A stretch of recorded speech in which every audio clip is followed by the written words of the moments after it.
My name is Esther Madwabuchi, and I welcome you to Gas Skills for Economic Development by Professor Magnus Kpakol. And today we are going to be discussing global and soft skills. And with me to discuss this all the way from Calgary, Canada, I have with me here Professor Magnus Kpakol. Welcome, sir. Thank you very much, Esther. I'm very happy to be on Gas for Economic Development. As you said, so gas is about global and soft skills that we need for economic development, particularly in Africa, of course, in Nigeria, and around the developing world. We're excited to have you here today. And you have said that it is important that we have global and soft skills. Before we dive into the importance, can you tell us what is global skills and what is soft skills? Yeah, that's good. A very good question because sometimes, well, actually, they are intertwined, but sometimes people speak of them as though they are one thing. But I think that they are really two separate things, although they're very highly connected. So basically, to me, global skills are the knowledge, skills, and abilities that you acquire for competitive success in the global marketplace. So this is the kind of thing you need to be able to succeed in the global marketplace. Now, soft skills, on the other hand, are basically like traits, or let's call them social skills. And when we talk about economic, and when we talk about human capital, for example, we talk about the education, that is the knowledge consisting of education, formal or informal, experiential or on the job. And then we add health. Then we often also add social skills. That's the one. That there's these social skills, they are the soft skills. So when we say soft skills, that's what we're talking about. Those kinds of things, like ability to communicate, to be a nice person, to make things work, the lubricant, for making your core skills work. That's what soft skills are. So global skills to me would be soft skills plus a way of understanding how the world works. So when you talk of global skills, you're beginning to look at how do people behave in Russia. If I have to do business in Russia or with the United States or with Cameroon or with South Africa or even in Nigeria, how do I interface with the other person? So especially when it's outside of my usual area, and how do I compete with other people who are interfacing? Whether it be just going to school or interacting of whatever kind. That's what global skills means. And then you add to that just basic understanding of like simple economic terms like inflation.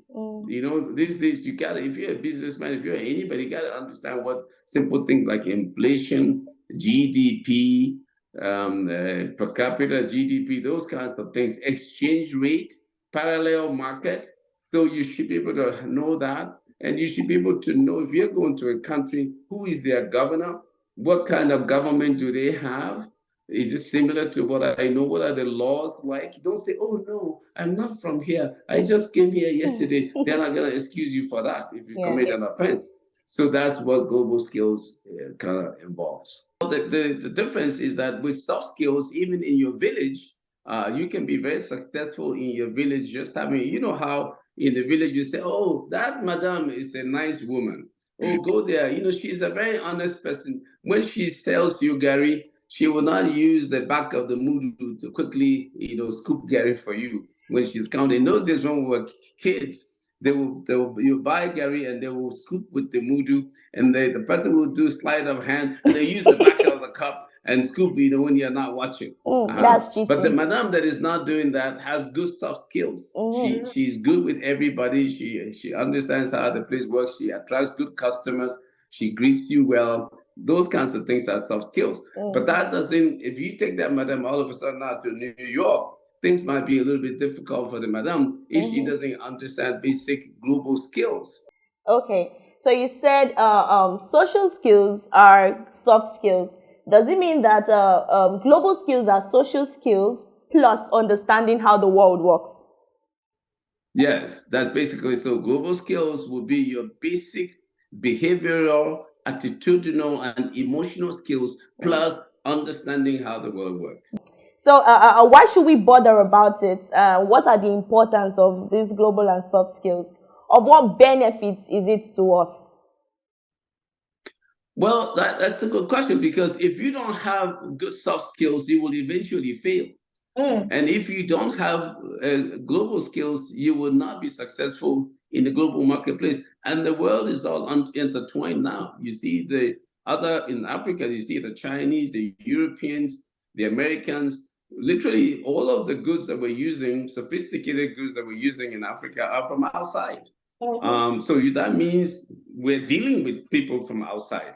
And if you want to be able to be effective, whether selling to them or buying from them, or understanding the supply chains connected with the goods that you're buying or that you are selling or consuming, then you better have global skills. You better understand those cultures, how they work. As I said, you know how to greet somebody from outside, how to establish trust. They don't know you. And they're going to be watching you based on your behavior and your understanding of them. They want to feel like you understand them also. So that's what really is and we're going to spend some time. We're going to be doing classes in this. You know, the aim is for us to really use this as an announcement to people that we will be doing courses, seminars, lectures in this whole area. This is a very, very serious area. In the advanced parts of the world, they are teaching global skills and soft skills. These are multi-billion-dollar businesses. But in Africa, in Nigeria, we kind of tend to gloss over this kind of stuff. So we want to introduce at the Economic Growth and Development Center, the training in global and soft skills, because the world is all intertwined. You don't have to be traveling overseas to deal with people overseas. For example, you have to be digitally literate.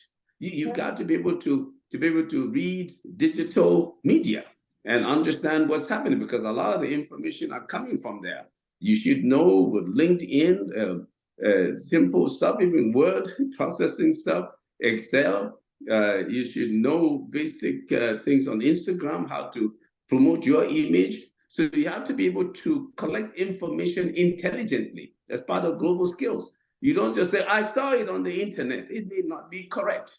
You know, the other day I saw some news where somebody said, Nigerians are not allowed to buy houses in Canada anymore.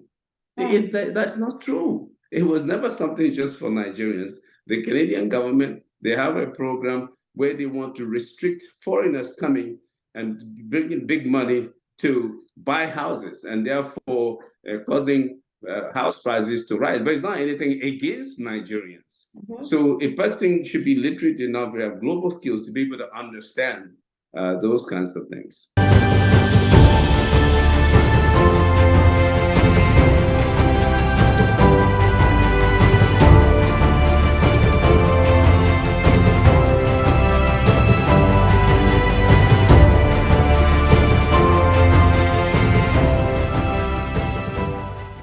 As you were speaking, one saying came to mind, you know, they say in the land of the blind, the one-eyed man is king. So for you to be globally competitive, you need to have global and soft skills, else you'll be a local champion. And now, what are the crucial global skills that one should have? Well, I think the number one will have to be communication and collaboration. It's important that you're able to, this is not just speaking now. You can speak to somebody, but you're not communicating. You want to be able to impart knowledge or information to the other person, and you want them to collaborate with you. You will not be able to do business in any kind of partnership, in any kind of relationship, even in a husband and wife relationship. Communication and collaboration are extremely important. You got to be able to collaborate. If possible, the ability to learn other languages. The French, for example, when you go to Paris, they are very impressed when you can attempt to speak their own language. You walk into a restaurant, a lot of them understand English, but they are very pleased, even if you're butchering your French, but they want you to see that you're trying. to speak. And I can assure you, if a non-speaking, a person that doesn't speak Igbo, for example, walks into Enugu, into a place, and they see that this is a person, a Hausa person, or a Yoruba person, or somebody, say, from remote parts of River State or somewhere, and the person is speaking Igbo, even if the Igbo is not that good, the people will be impressed. They are happy that you see this person is trying. So you get more collaboration that way.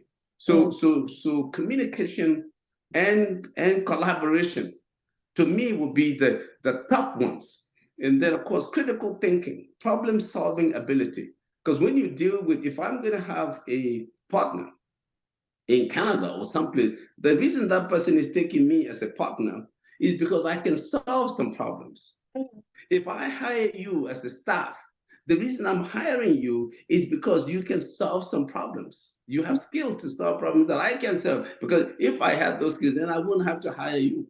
Yeah. So I've hired you because I said, oh, Esther here can solve this problem. So it's critical thinking, creativity are also other good things if you're going to be involved in global business in terms of global skills. So those are important things. As I said before, also good citizenship.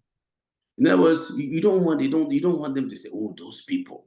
Let that not be said about you. You're a global citizen wherever you are. You behave like you're supposed to behave. And a global citizen basically contributes to progress wherever you find yourself. If you're in Canada, you behave properly so that the Canadians like you. You obey their laws, you promote their way of doing things, you promote their society. If you're in Nigeria from Canada, you do the same thing. You help to be promoting of the good things that they want. These are the things that we're going to be teaching. How do you do it? Where do you get the resources from? How do you prepare yourself to be able to do this? How you become very successful? And sometimes you can be in Nigeria and you're doing business with somebody in China, or in Australia.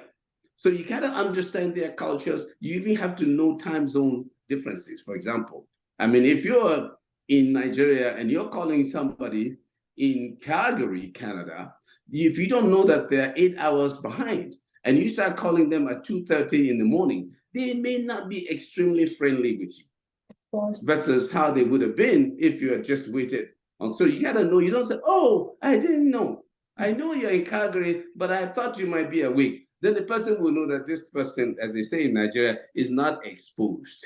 So I'm excited about some of the things you mentioned that are the crucial global skills that we should have. You spoke about communication and collaboration, critical thinking and problem solving, good citizenship. I mean, I'm excited about subsequent episodes because I know that we are going to be dissecting them a lot more than we have done today.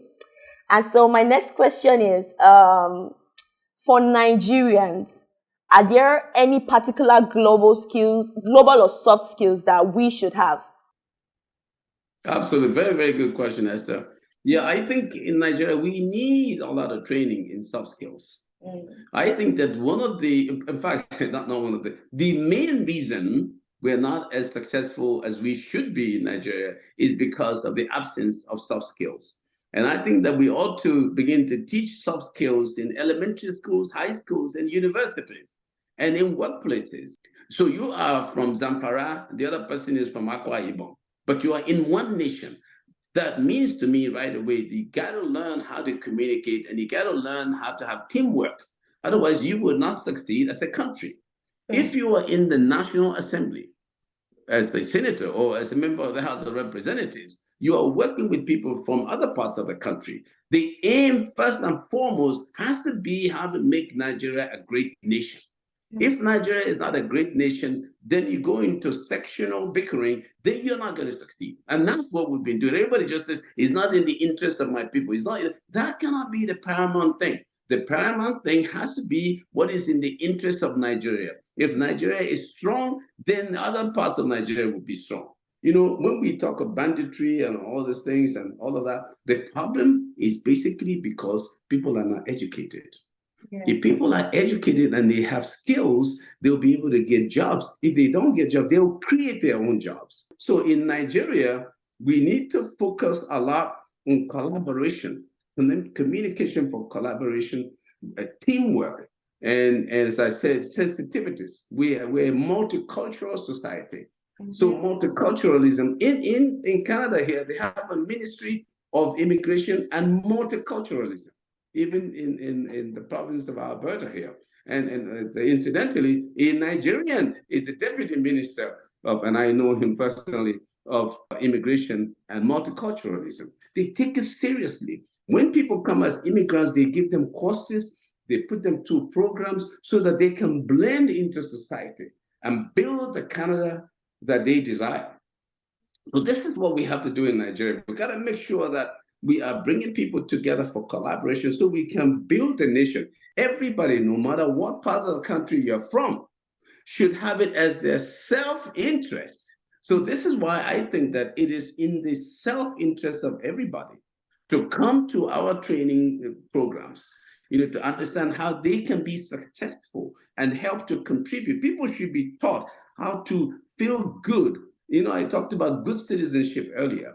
Yeah. Whether it's of the world or of a nation, you should feel good that you're a good citizen, you're contributing. And you know what? There's always a reward when you are practicing good citizenship. Yeah. I mean, it almost sounds like patriotism to me.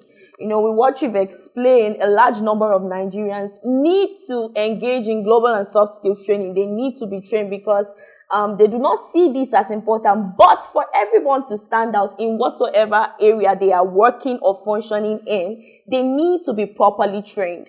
Now, how can Nigerians have access to this training? How can they get this training? How can they be trained? Okay, so when I was in the government, especially when I was chief economic advisor to the president, something that I always mentioned was that the government should not try to do everything, because it is not going to be able to do everything. Sometimes what I've seen in our society is from the local to state to federal levels, the government is trying to do everything and they can't. And we can see that they cannot do it. The government is supposed to be catalytic. That is to find a way to catalyze, to support things, to promote things, to aid things, to make the people. You can't have all these 230 million people and you just let them sit down and look up to you for crumbs to fall from your hands to them. You're supposed to use those resources to empower them. And that's the reason why one of the things I want to greatly show is that Nigeria has to, ought to, should, and must be the largest and strongest economy in Africa because it has the largest population by far. If it is not, and is competing with the likes of South Africa and Egypt, it shows that your people are incompetent, that they're globally incompetent. This kind of program that we have, the government should support people to come to training programs like this. So we don't necessarily be the only ones that are doing this. Many other people can do it all over the country, but it should be supported and promoted. People should be asked to go take. In fact, some workplaces can say, if you don't have a certificate from Economic Center, we will not hire you because we want to be sure that you are certified in global and soft skills. Have you taken gas classes? So people should take gas classes. So this is the thing that we're promoting. So but this is to sensitize people the importance of this. And I'm sure, Ms. Esther, you tell them, when we will have our gas classes so people can come and we can have them online, we can have them in person, we can go to a particular local government to teach it, we can go to a ministry to teach it, we can involve people, we'll have a club, where we're promoting this, our Global Skills Club, our gas club. So this is something we must do. It is human beings that drive an economy, that drive a society. Thank you, Professor Magnus Kpakol. As we have all heard from him, it is the people that drive economic development. At Economic Growth and Development Center, we offer global and soft skills training, both online and physical classes. To get more information on these classes, contact the number and the email below. Thank you.